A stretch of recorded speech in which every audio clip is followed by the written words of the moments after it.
ভাই রে, এই আপা এসএসসি পরীক্ষায় মাত্র 2 বিষয় ফেল করছে। তাই তার মা লাইভে এসে জোরে সোরে বলতেছে, আলহামদুলিল্লাহ আমার মেয়ে মাত্র 2 বিষয় ফেল করেছে। মানে রীতিমতো প্রাউড ফিল হচ্ছে তার। মনে হচ্ছে তার মেয়ের সব বিষয় ফেল করার কথা ছিল, কিন্তু ভুলবশত 2 বিষয় বাদে বাকি সবগুলো বিষয়ে পাশ করে ফেলছে। এই কারণে তো একবার আলহামদুলিল্লাহ বলাই যায়। আসলে এমন মা ঘরে ঘরে থাকা উচিত। তবে এমন মা কোথায় পাওয়া যায় কেউ একটু বলতে পারেন? না মানে আমি এমন কাজ করলে আমার মা আলহামদুলিল্লাহ বলা তো দূরে থাক, নালায়েক বলে আমাকে বাসা থেকে বের করে দিত আর বলতো যেদিন এসএসসি পাশ করতে পারবি সেদিন এই বাড়িতে পা রাখবি। আর আমার বাপে তো তার চামড়ার বেলটা খুলে আমাকে আধা ঘন্টা পিটাতো, তারপর বাসা থেকে বের করে দিত আর বলতো আরো চালা মোবাইল, মোবাইলের ভিতরে এখন ঢুকা থাক, মোবাইলের ভিতরে আজকে খাওয়া দাওয়া করিস। তবে দেশ ডিজিটাল হওয়ার পাশাপাশি এই জেনারেশনের মা বাবার দেখি অনেকটা চেঞ্জ হয়ে গেছে।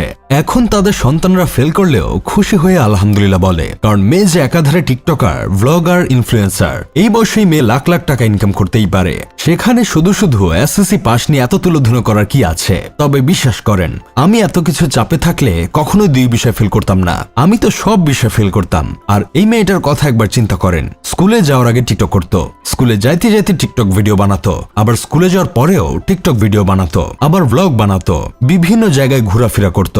এসব ভিডিও বানানোর জন্য অনেক টাইম ধরে মেকআপ করা লাগতো, ড্রেস আপ করা লাগতো। আবার সে যেহেতু এত ছোট বয়সে ইনফ্লুয়েন্সারও হয়ে গেছে, সেহেতু তার অনেক ব্র্যান্ডের সাথেই কাজ করতে হতো, প্রমোশন করতে হতো। এত কিছু করার পরে পড়াশোনা করার টাইম কোথায়? তাছাড়া আপনারা ভালো করেই জানেন টিকটকারদের ব্রেন থাকে না। তার ব্রেন না থাকার পরেও যে ব্লগিং, টিকটকিং, ইনফ্লুয়েন্সিং করার পাশাপাশি পড়াশোনা করে মাত্র 2 বিষয় ফেল করছে, সেটাই তো বেশি। আমার তো মনে হচ্ছে তা সব বিষয় ফেল করা উচিত ছিল। অনেকে তো বাসায় সারাদিন বসে থাকে, ঘুমায় আর খায়, ভিডিও সিডিও কিছু বানায় না, টিকটক করে না, তারপরও ফেল করে। আমার বন্ধু কেরামতের কথা একবার চিন্তা করেন। সে একটা সময় ভিডিও বানাতো না, কিছু করতো না। পরীক্ষা আসলে সিলেবাস শেষ না হওয়ার কারণে পরীক্ষার আগের রাতে বসে বসে শুধু কান্না করত। লাইফে কোনো স্ট্রাগল নাই, তারপরও সে এসএসসি পরীক্ষায় 5 বিষয় ফেল করছিল। আর এই মেয়ে এত স্ট্রাগল করার পরেও এমন একটা রেজাল্ট করছে, শুধুমাত্র ম্যাথ আর ফিজিক্সে ফেল করছে। এটা দেখে আপনাদের তো গর্বে গর্ভবতী হয়ে যাওয়ার কথা ছিল, কিন্তু সেটা না করে আপনারা তাকে নিয়ে মজা করতেছেন। আপনারা আসলে কখনো ভালো হবেন না। আপনাদের নিয়ে আসলে আমরা কোথায় যাব? আপুমনি দেখলাম পরীক্ষায় ফেল করেও বিদেশে ট্যুর দিচ্ছে।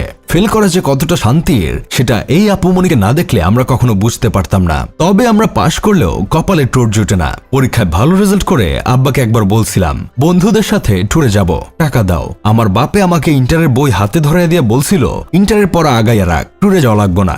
যাই হোক, শেষমেশ আমি গোলাম হোসেন একটা কাজের কথা কই, তোমরা যারা ফেল করে মন খারাপ করে বসে আছো, লজ্জায় মুখ দেখাতে পারছো না, তারা এই আপুমনির থেকে মোটিভেশন নিতে পারো।